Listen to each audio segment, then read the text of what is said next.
The man wound a vine all around her body, just to let her experience the feeling of flying. Watching the woman screaming in midair, George was incredibly excited, but the woman could no longer hold on. Before the woman could regain her composure, George started showing off his muscles again.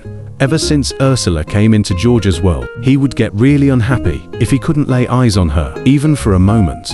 The chimpanzee told George that he was feeling the pangs of love.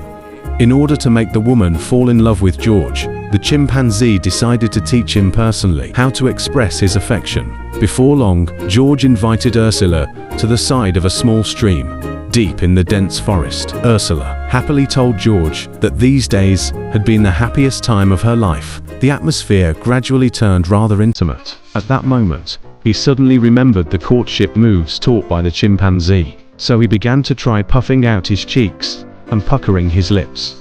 Ursula was suddenly left completely confused by George's odd behavior, and George thought that his actions weren't exaggerated enough. Seeing that his strange antics had caught Ursula's attention, he started imitating the chimpanzee by thumping his chest and stamping his feet. However, this set of courtship gestures that the chimpanzee had taught him was only effective on female chimpanzees. When Ursula saw it, she thought George was acting out of sorts, and was so frightened that she made up an excuse and left in a hurry.